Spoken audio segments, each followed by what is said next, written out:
Ah, vous voilà tout de même. Ça fait des heures que j'attends dans cette humidité. J'ai des rhumatismes, moi. Ça va, Fanchon? Nous avons passé toute la nuit à attendre. Dans un bois aussi humide que cette cave. Putain! Ça va être pas le ton du beau gibier, c'est du beau gibier, baron. La mousseline de la moire. Oh, sans compter ce qu'il y a dessous. Oh, tu veux vraiment envoyer tout ça dans la Seine avec une pierre au cou? C'est du gaspillage, il y a mieux en faire. C'est pas à moi de décider. C'est au tribunal. Comment avez-vous amené ici? Patience, ma belle, tu vas pas tarder à le savoir, le tribunal va bientôt s'occuper de toi. Tribunal? Mais qu'est-ce que je vous ai fait pour que vous vouliez absolument me jeter dans la Seine? Oh, tu n'y es pas encore dans la Seine. Je vais même te dire mieux. Si le tribunal veut m'écouter, il te fera grâce, il te confiera à moi. J'ai une petite maison du côté du Ranelagh où fréquentent certains vieux richards amateurs de chair fraîche. Je pourrais y vendre très très cher tes faveurs. Tu le penses? Une putain impériale. C'est encore cette garce qui t'a joué un de ses tours. Oui. Mais le jour où on la tiendra, celle-là, je te jure qu'elle m'échappera pas. Elle me paiera tout. Avec les intérêts. Brulard va tirer une de ses mines. Enlever Surcouf. Et l'échanger contre des cavaliers que Bonaparte a mis à Vincennes. Mais c'est une idée qui en valait 1000, ça. T'aurais enfin revu Morvan. Oui. Tu dis oui sans grande conviction, je me trompe. Il a donc cessé de plaire, Morvan. Et pourtant, physique avantageux. Je l'aimais, Fanchon. J'étais heureuse avec lui. Et lui m'aimait aussi. J'étais la maîtresse, j'avais tout ce que je voulais de lui. Jusqu'à ce qu'elle arrive là-bas jetée par une mauvaise tempête, cette garce aux yeux verts. Elle a tout pris, tout démoli. Morvan n'a plus vu qu'elle. Il n'a plus fait que des sottises.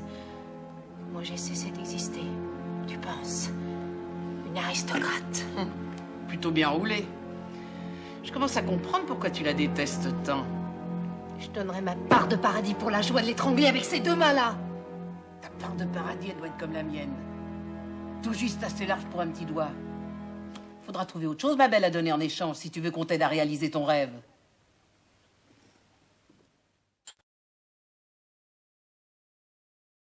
Vous avez toujours le mot pour rire, chère comtesse. Mais quand donc consentirez-vous à pénétrer dans une pièce autrement que comme un bélier dans une ville assiégée? Quand je serai vieille. Et encore, on dit que les vieux béliers sont les plus solides. D'où Jésus. C'est votre femme. Oui, ma chère. C'est ma femme. Venez, Catherine. Que je vous présente à Madame la comtesse de Châteauvillain, grande maîtresse de la maison de la duchesse douairière, et sa meilleure amie. Eh bien, ma chère enfant, on m'avait dit que vous étiez belle, mais à ce point, c'est de la provocation. Nos pauvres princesses vont avoir l'air de lavandière à côté de vous. Et que c'est prudent, vous, d'exhiber un pareil trésor devant une harde de serrants ruttes.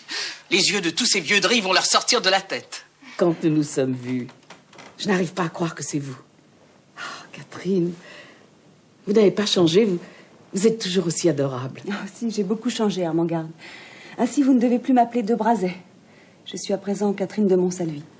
Ah, alors finalement, vous avez gagné. De quelle étrange alchimie avez-vous donc usé pour amener l'intraitable seigneur Arnaud au mariage? La plus simple de toutes, l'amour. Vous êtes heureuse? Regardez-moi. Vous êtes heureuse, n'est-ce pas? Si le bonheur, c'est d'être en paix avec soi-même, alors oui, je suis heureuse. Mais je traverse en ce moment une épreuve terrible. Voilà qui ne m'étonne pas. Votre Arnaud est un homme impossible.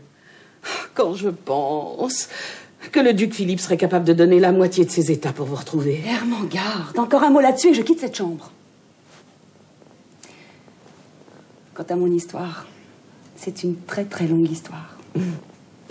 Comme vous allez passer la nuit avec moi dans cette chambre, nous aurons tout le temps. Oh, Catherine, Catherine. Oh, Catherine.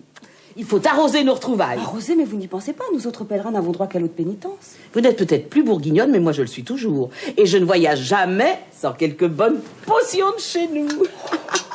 Talvie a décidé d'aller à Compostelle pour supplier Saint-Jacques de le guérir. Quand elle l'a appris, Catherine s'est lancée à sa poursuite. Comment l'avez-vous su?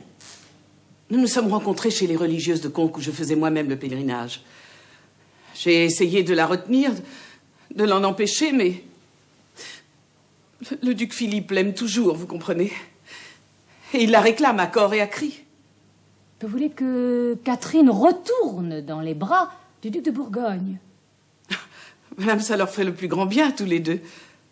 À elle qui court en vain après un homme qui est toujours à la guerre, ou à l'hôpital, ou en prison. Et au duc Philippe qui serait de bien meilleure humeur et beaucoup mieux disposé envers la France si Catherine revenait à sa cour. Non, madame. J'aime énormément cette pauvre petite comtesse, voilà tout. Et c'est pour ça que je suis furieuse après moi aujourd'hui.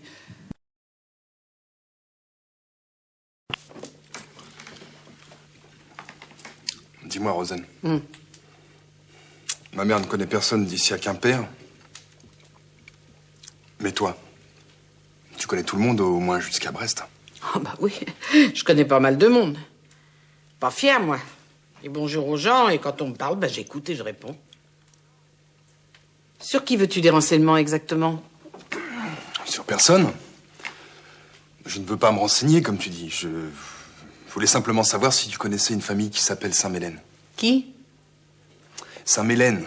Oh bah je pense bien, c'est une des plus vieilles du pays. Ils sont de Ploërmel. Domaine du Frême est à eux depuis les croisades et même avant. Autrefois, ils ont eu de grands biens, mais le père du présent baron s'est ruiné en allant à Paris, à Versailles, où il a mené une vie à bâton rompu. Une vie de bâton de chaise, tu veux dire? Laisse-moi parler. Le présent baron est tombé dans une telle misère qu'il a dû quitter Ploërmel. Il est allé s'installer à Hennebont. Il a 2 fils et une fille. Les fils, c'est des mécréants, des schnappants, des vauriens, des dépravés. Ils tueraient père et mère et voleraient le bon Dieu lui-même. La fille, elle... J'ai vu qu'une fois, mais... c'est une vraie beauté. Ça, tu peux le dire. Bois pas en mangeant ta soupe, je te l'ai déjà dit 100 fois.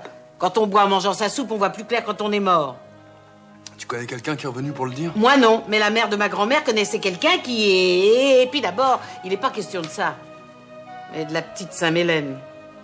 Dis donc, toi, comment le sais-tu que c'est une beauté? Je l'ai rencontrée en rentrant. En caleçon? Mais non, Rosen. Bien sûr. Je l'ai rencontrée en partant. Je l'ai saluée, on a échangé quelques mots. Elle est en vacances chez ses cousins Perrien au château de Le Guénolé. Elle est pensionnaire à Hennebont, au couvent Notre-Dame de la Joie, où les bonnes sœurs font l'éducation des filles nobles et pauvres. Elle est donc si pauvre? Autant que toi. Sinon plus. Elle sera nonne, toi, curé de campagne, chacun à sa place. Pas la peine de rêver plus longtemps. Mais je ne rêve pas, Rosen. Tu as appris que je rêvais. Je sais pas. Une idée comme ça? Tu crois que je te vois pas venir, toi? Hein? Gros malin, va. Avec tes gros sabots.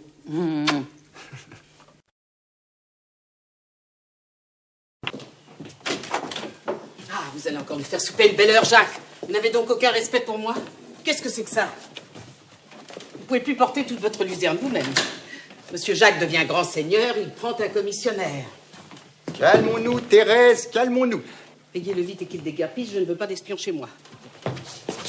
Ce jeune homme n'est ni un commissionnaire ni un espion, c'est un invité que je vous amène. Un invité? Seigneur Dieu, Jacques est devenu fou. Ma chère Thérèse, nous avons chaud et soif, notre invité et moi. En effet. Passer sa journée à traîner dans les bois, et se baisser de temps en temps pour ramasser un brin de chien-dent, c'est si fatigant, m'en parlez pas. Monsieur aussi est herboriste, pas vrai? C'est le métier de ceux qui n'en ont pas. Monsieur est un bon et loyal jeune homme que ma petite Thérèse va recevoir comme un fils. Je vous préviens qu'il n'y a presque plus de pain et que je ne redescendrai pas 3 étages pour en chercher. On mettra une paillasse dans votre cabinet de travail. Non, sa chandelle pourrait mettre le feu à mes papiers. Pour malheur.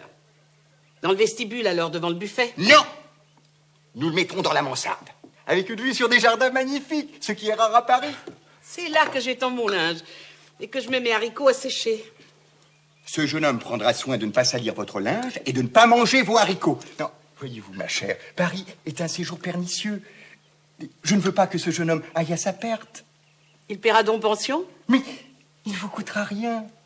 Ah, comme on s'entraide entre fainéants. Monsieur, J'ai aperçu tout à l'heure près du pont neuf des arbres sous lesquels il y a des bancs. J'irai m'y installer pour dormir. Mais le guet vous arrêtera comme un vagabond. Qu'il est? Mon ami, vous êtes chez moi. Vous y dormirez et vous y demeurerez tant que je ne vous mettrai pas à la porte.